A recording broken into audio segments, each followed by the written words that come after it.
Sebenarnya dari awal nih kolam ini juga nggak ada masalah sih. Airnya juga oke, maksudnya airnya bening, semua segala macam. Sistem filtrasi juga oke, nggak ada masalah. Cuman kemarin sang owner ini hubungin gua untuk terus kalau overspec gini sebenarnya masalah apa enggak sih? Sebenarnya nggak ada masalah kalian pakai yang overspec kayak gini. Malahan kalian akan jauh lebih hemat backwash. Jadi backwashnya nggak terlalu sering. Kalau mau nyari RDF atau kalian mau coba ngerasain nih gimana enaknya pakai RDF, kalian udah nggak perlu maintenance lagi, dia bisa nge-backwash sendiri, itu kalian bisa coba pakai Kuria RDF ini.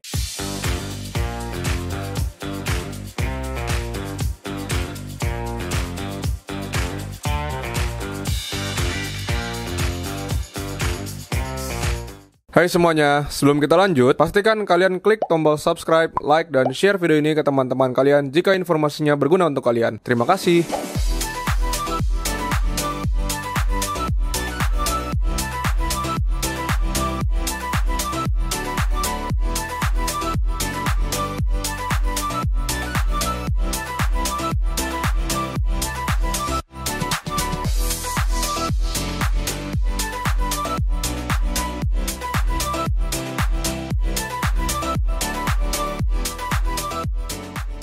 Halo guys, balik lagi sama gue Ivo di Java Pet and Company. Kali ini gue lagi mau mereview kolam di daerah BSD.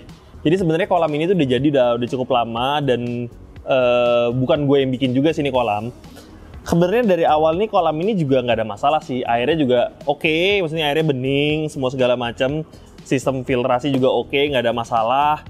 Cuman kemarin sang owner ini hubungin gue untuk nanya-nanya nih tentang RDF gitu. Jadi tujuannya dia sebenarnya untuk lebih low maintenance dengan pemakaian RDF ini. Jadi kita nggak perlu lagi nih namanya nge-backwash chamber mechanical, karena chamber mechanicalnya itu sudah di auto backwash dari RDF-nya sendiri.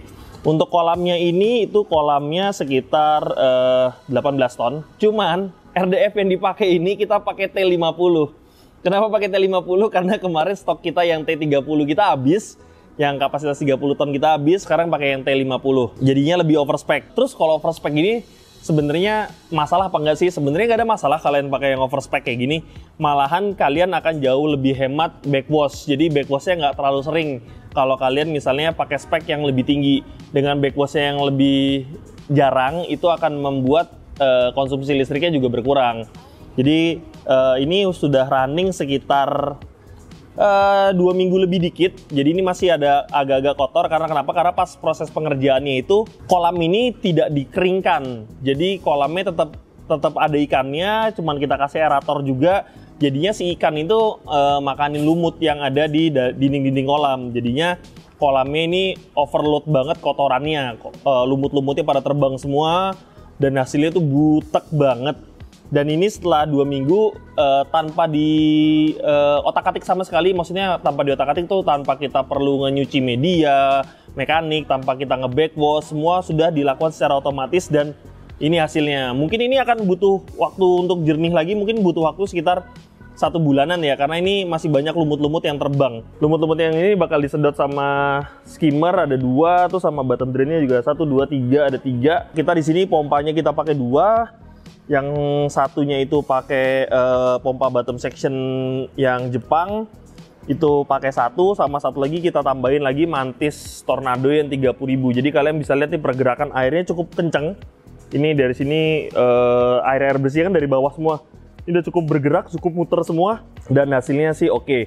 Dan ini nanti ikan-ikan yang di sini juga gue nggak tahu ya ownernya nanti bakal upgrade ikannya atau enggak. Apakah nanti mau masang chiller atau enggak, gue juga belum tahu. Cuman di sini masih konsepnya sih koi-koi rumahan aja yang oke, tapi bukan untuk kontes.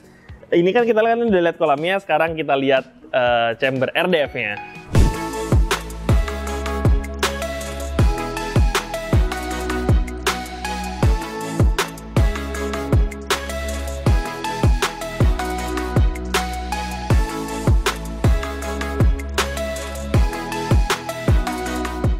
Guys, jadi ini kita di sini pakai RDF-nya yang tipe T50 dan ini cukup jarang sekali backwash karena emang kapasitas si drum ini gede. Jadi untuk kotoran itu lebih banyak yang tersaring dan tidak terlalu sering nge-backwash.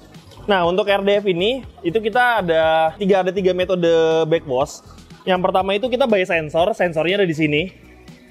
Jadi kalau misalnya nanti RDF udah kotor, airnya naik, dia kena sensor, dia cuman muter aja. Muter itu cuman ganti posisi yang bawah ke atas ke bawah. Jadi yang kotor itu dipindahin ke atas.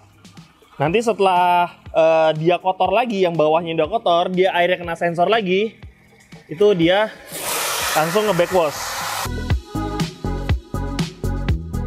Nah, di sini kalian bisa lihat kan kotorannya itu semua kebuang ke chamber kering. Jadi kita siapin ada chamber kering di sana buat menampung air kotor dari buangannya RDF ini.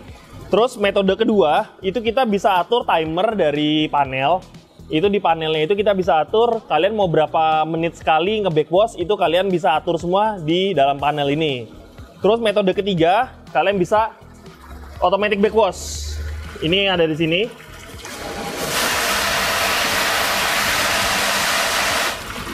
Nah, untuk itu kalian bisa manual backwash. Untuk konsumsi listriknya juga RDF ini nggak terlalu boros. Ini sekitar di angka 200 watt. Gue lupa pastinya berapa, tapi ini sekitar 200 watt.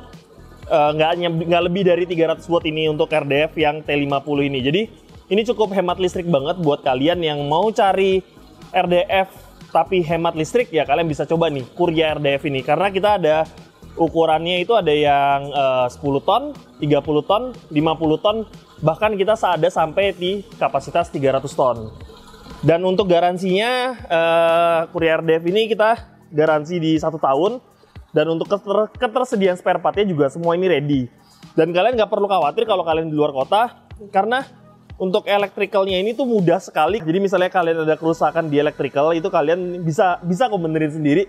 Nanti tinggal kita kasih video tutorialnya, kalian bisa benerin sendiri. Jadi siapapun ini bisa benerin di Kuria RDF ini. Lanjut lagi, tadi gue mau jelasin lagi, kita ada chamber air kotor itu maksudnya di mana? Ini kan ada pipa yang keluar nih. Ini sorry aja pipanya belok-belok karena emang kita konsepnya ini kemarin modifikasi kolam ya, bukan pembangunan kolam dari nol. Nah, habis itu air kotornya ada di sini. Ini kita udah siapin di sini ada chamber kering atau chamber air kotor. Jadi nanti dari semua chamber itu akan masuk ke sini. Kalau kalian backwash tinggal cabut pipa-pipanya. Cuman kalau air dari RDF ini langsung kebuang ke sini. Nanti kalau dia udah penuh, ada sensornya, dia langsung ngebuang sendiri otomatis. Dan di sini nanti tadi gue ceritain, gue pakai mantis yang 30.000 liter per jam. Ini ada controllernya di sini. Jadi mantis 30.000 liter per jam ini dia konsumsi listriknya itu hemat banget. Konsumsi listriknya itu cuman di 230 watt. Tapi gue untuk teman-teman yang mau pakai pompa mantis ini, gue nggak rekomendasikan untuk dia misalnya nembaknya tinggi ke baki shower gitu, nggak, karena dia emang karena wattnya hemat cuman 230 watt, tapi dia itu nggak bisa untuk nembak yang tinggi-tinggi gitu. Jadi kalau misalnya kalian mau nembaknya datar itu masih bisa, karena ini semua air bersihnya itu masuknya lewat dasar kolam. Jadi gue masih berani rekomendasiin kalian pakai mantis yang 30.000 ini.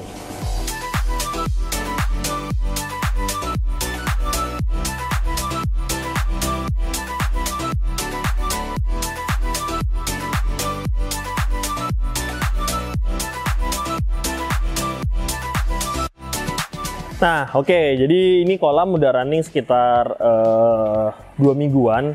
Dan sekarang itu saatnya gue tuang ini nih. Gue mau tambahin bakteri karena kemarin itu ada beberapa media yang kering. Jadi kita harus injek bakteri starter lagi. Kenapa gue injeknya sekarang? Karena kemarin pas masih di awal-awal itu RDF-nya itu masih sering banget backwash. Jadi kalau gue tuang ini sih sayang banget ya. Jadi sekarang saatnya gue tuang. Untuk bakterinya itu kita pakai Sikem Stability. Karena ini gue rekomen banget buat temen-temen karena dia mengandung 3 jenis bakteri. Ada bakteri aerob, anaerob, sama fakultatif. Jadi fakultatif ini adalah bakteri yang dia bisa berubah bentuk, bisa aerob, bisa anaerob, tergantung situasi dan kondisi kolamnya gitu. Dan satu botol yang kemasan 2 liter ini dia itu bisa men-treat sampai 32 ton kalau kolamnya masih baru. Memang kalau kolamnya udah lama atau udah running cuman maintenance doang, kan sekarang kasusnya maintenance nih, dia bisa untuk sampai 64 ton. Jadi kita pakai cukup dikit banget sih nih. Gue biasanya paling suka sih gue taruhnya di chamber 1 kayak gini ya.